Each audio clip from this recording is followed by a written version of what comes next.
Olá! Bom, hoje nós vamos iniciar um novo capítulo do nosso livro Gaia, que se chama A Vila Budista. É um longo capítulo. Vamos dividi-lo em partes, tá? Bom, ontem eu mostrei para vocês o relógio, né? Que só marca o agora. Agora.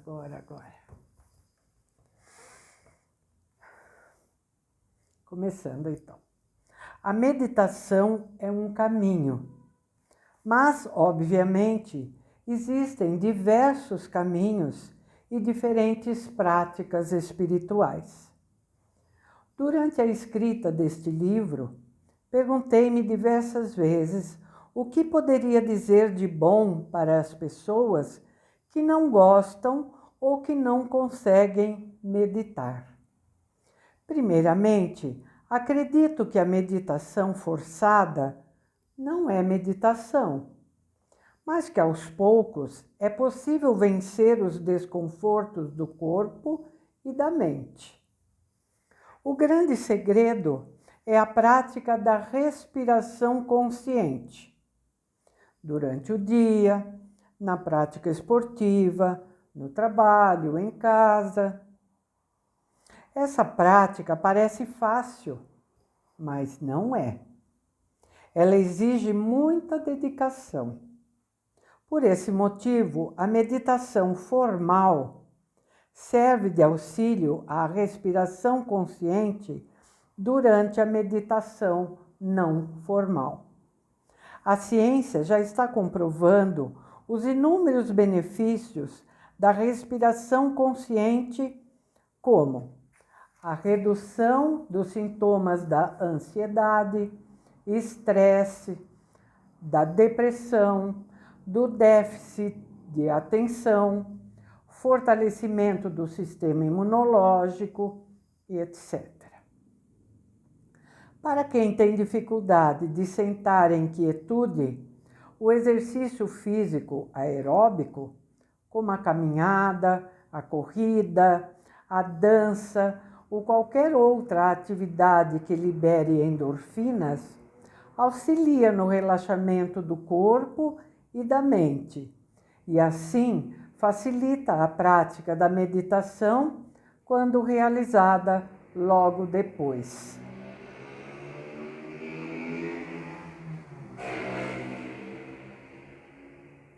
A importância que os mestres orientais dão à meditação pode ser resumida nessa pequena história.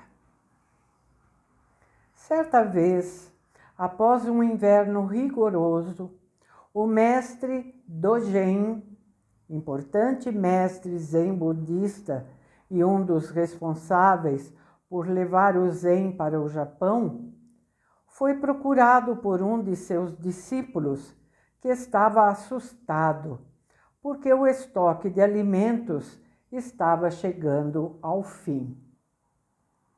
Não temos arroz para cozinhar. Se não houver arroz o suficiente, então faça mingau, respondeu Dogen. Não é suficiente para fazer mingau.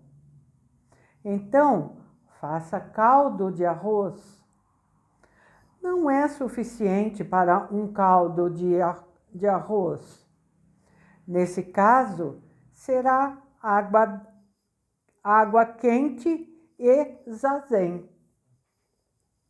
Zazen significa meditação. Sudeste Asiático. Trocar um sorriso com pessoas fisionomicamente muito diferentes é resumidamente a experiência mais inesquecível da Indochina.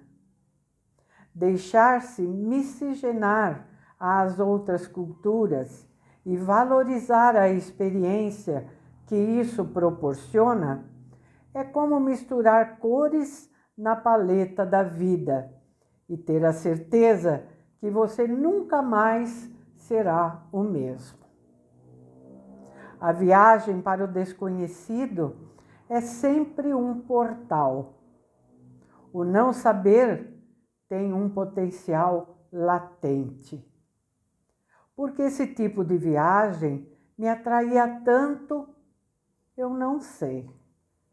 Por vezes, sentia um certo receio, imaginando o que poderia vir pela frente. Mas isso não era maior que a vontade de seguir e deixar o próprio caminho se desdobrar à frente.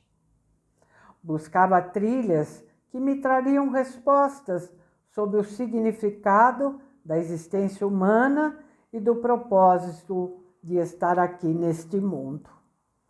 Sobretudo, sentia a presença do Criador guiando a jornada, e esse sentimento era minha alegria e minha gratidão.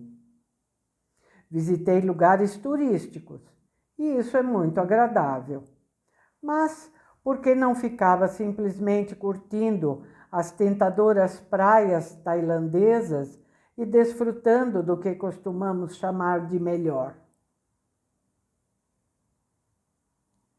Porque refutava convites dos amigos mochileiros para sair à noite e me divertir.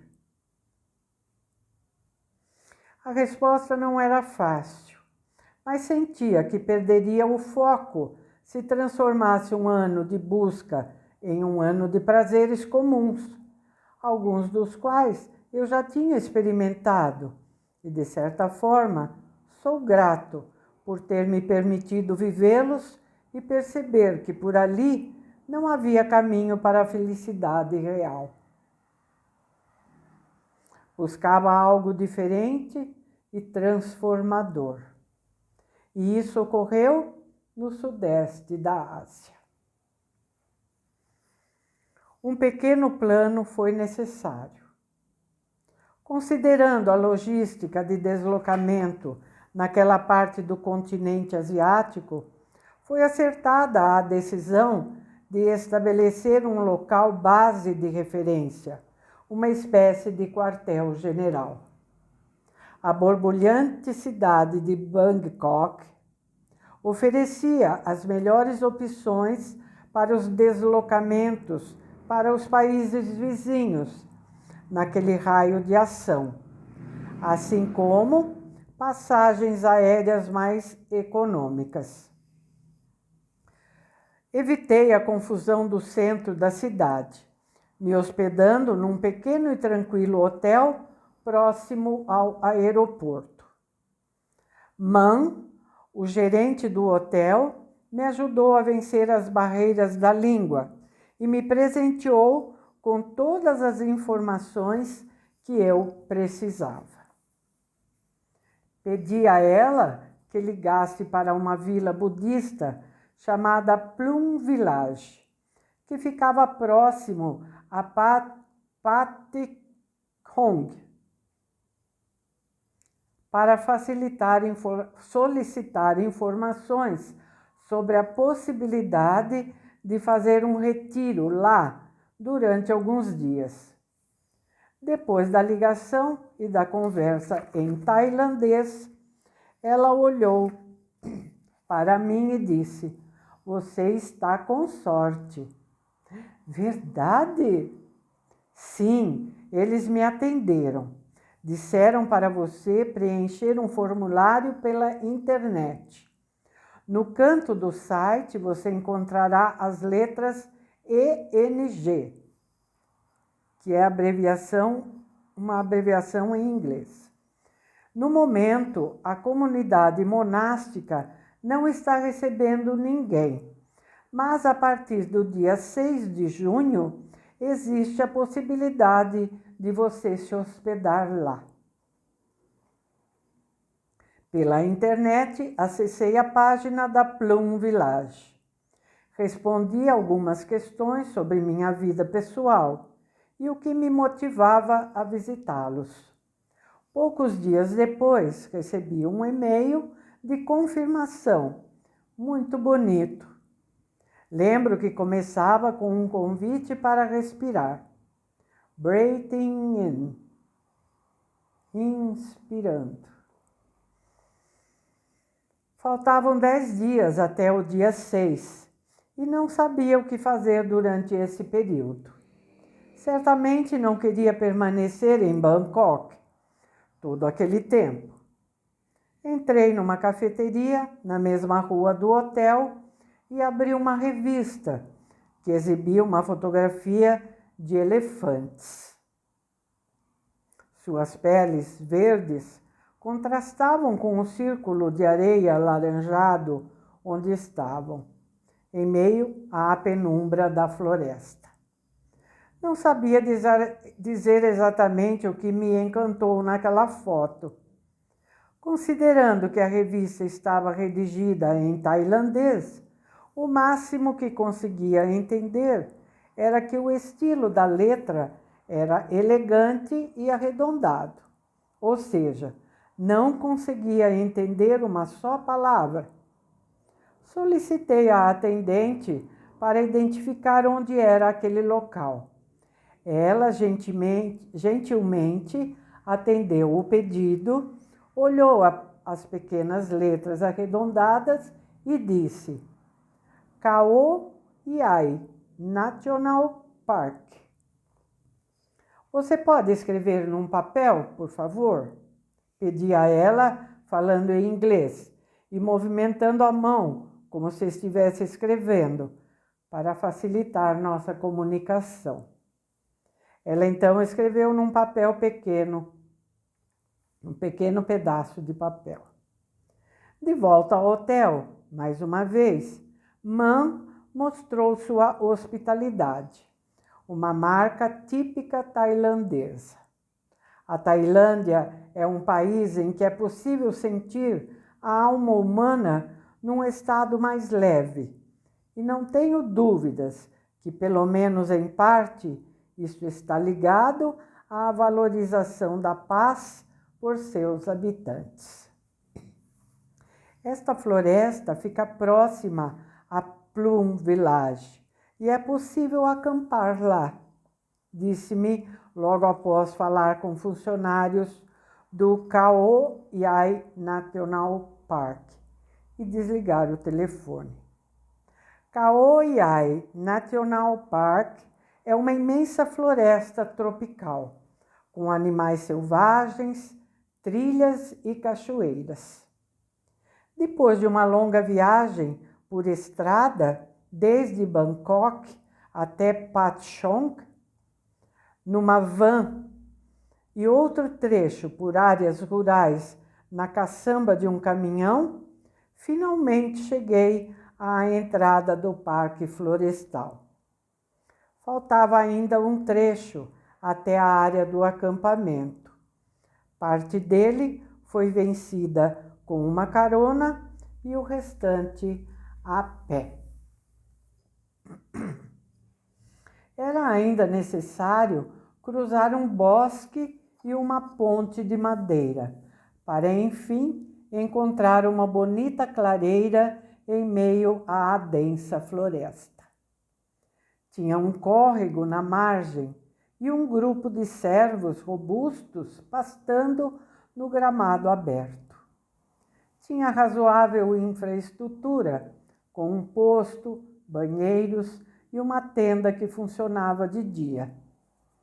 Apesar de calmo, senti o sangue da aventura correndo nas veias. Afinal, estava em meio a uma das maiores florestas da Tailândia, com animais selvagens soltos. Montei a barraca não muito longe da cabine do guarda florestal. Sentia que a natureza daquela floresta me oferecia todo o preparo mental e espiritual para depois me hospedar na vila budista. No final de tarde daquele primeiro dia, entrei para a barraca enquanto o véu da noite foi cobrindo a floresta com um lençol azul escuro, jogado aberto suavemente sobre a cama. Meditei durante 30 minutos. Havia poucas barracas, talvez 4 ou 5, espalhadas, e a minha tinha ficado na parte mais baixa, um tanto longe das outras. Comecei a ouvir as patas dos cervos se aproximando. Os animais faziam aquele percurso para a parte mais baixa em função da chuva torrencial, que ocorre quase que diariamente e é típica das florestas tropicais. A chuva forte não tardou a cair. Estava munido de lanterna e também de uma vela. Permaneci na barraca lendo um livro sobre as crianças pobres da Tailândia, que se iniciam cedo na vida monástica para poderem estudar e terem o que comer. Adormeci. O Khao Yai National Park oferece certa infraestrutura e a possibilidade de se estar próximo a animais em seu habitat natural, ou seja, sem jaulas. Isso impedia caminhadas noturnas e exigia certa atenção durante o dia. Vi cobras venenosas, macacos prontos para roubar minha comida, pequenos felinos selvagens, cervos, javalis, e sabia da existência de elefantes, tigres e crocodilos. No segundo dia, segui uma trilha estreita em meio à floresta cerrada, com destino a uma cachoeira. Percebi que a trilha tangenciava um rio e vi pregado numa árvore uma tabuleta com os dizeres Be Ira, Crocodile. Fique atento, crocodilo. Quando a trilha se aproximava do rio, minha atenção automaticamente se redobrava, assim como as batidas do meu coração. Com sorte não apareceu nenhum. Seguindo adiante, mais à frente, ouvi os sons da cachoeira despencando com força em meio à densa floresta. Suas águas marrons e frias contrastavam com a pequena porção do céu que se abria como uma janela azul no alto, em meio às copas da mata verde. A percepção dos sentidos se aguçava, ao passo que a mente se acalmava. Para regressar à área de acampamento, tomei a mesma senda pela mata fechada no sentido contrário. E dessa vez fui surpreendido pela presença de um crocodilo bem na minha frente. Naquela estreita trilha, só cabia um de nós. Parei, senti que nos olhamos. Foi um momento bizarro. A sensação de alerta total não anulava o sentimento de uma calma subjacente. Misturado a isso, um grande receio muito próximo do medo. Vagarosamente, recuei e dei meia volta. Dirigi-me até o posto florestal próximo à cachoeira com o objetivo de tentar uma informação sobre um caminho alternativo para voltar ao acampamento. O guarda falava muito pouco da língua inglesa, mas compreendia o suficiente para estabelecer uma comunicação básica. Notei que, ao mesmo tempo em que eu narrava o episódio do crocodilo, ele traduzia o que eu dizia para seu companheiro, que estava sentado atrás dele. Utilizava o canto da boca e movimentava pouco os lábios para que eu não percebesse. O guarda mantinha um sorriso contido e irônico na face, e o outro, que estava sentado atrás dele, gargalhava. Não foi difícil perceber que estavam rindo do meu encontro com o crocodilo. Voltei para a área de acampamento, na caçamba de um pequeno caminhão que logo passou por ali. Recostado, olhava para o céu azul que aparecia acima, entre os galhos das árvores. Se o universo coloca um animal selvagem à nossa frente, é razoável ser humilde e recuar. Enquanto a adrenalina ainda corria nas veias, notei que a humildade que a natureza selvagem nos impõe vinha de uma fonte que não podia definir exatamente como minha. Mesmo com alguma infraestrutura em alguns pontos da floresta, a presença de animais selvagens força o visitante a redobrar a atenção. Por isso, não posso dizer que os 7 dias foram de total tranquilidade. Todavia, a floresta aquieta a mente e, aos poucos, a percepção fica mais viva. Meditava durante a manhã com o sol que se levantava para evaporar a chuva da noite anterior e também meditava no final de tarde, antes da noite abraçar a floresta. Procurei pelos elefantes da fotografia da revista, mas dessa vez não tive sorte. Mesmo assim, estava feliz por me conectar com os vários elementos da natureza pujante do Khao-Yai National Park. Bem vivo na memória ficou o voo de um Great Hornbill, um pássaro típico do Sudeste Asiático, com suas asas longas e uma espécie de chapéu amarelo.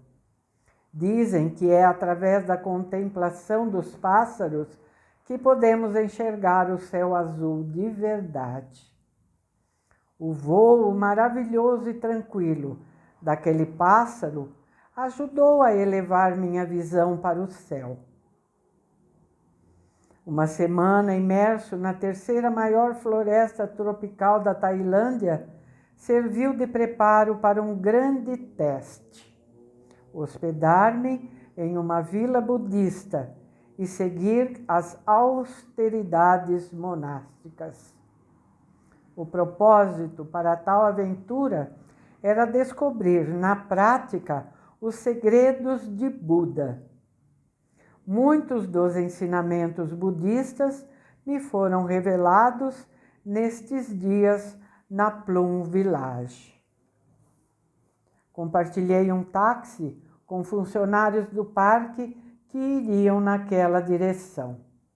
Mostravam curiosidade em passar pela vila budista para conhecê-la.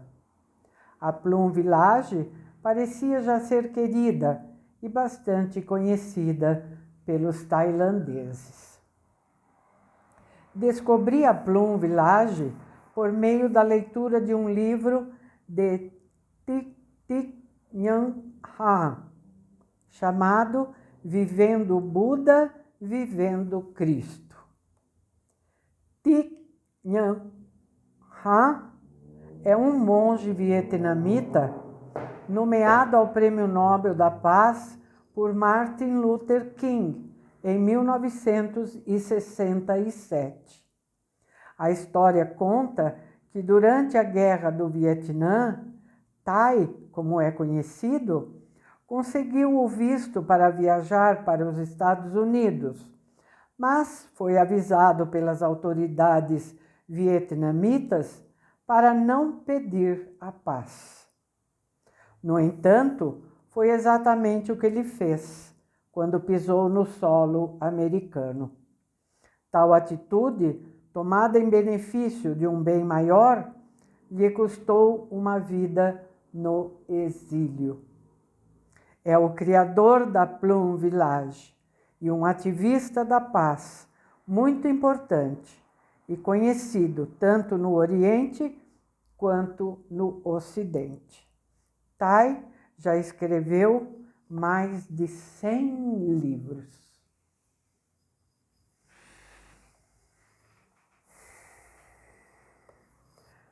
Muita coisa, né, para a gente ainda poder procurar e se aprofundar ainda mais, né, em todas essas informações que o livro contém, não é?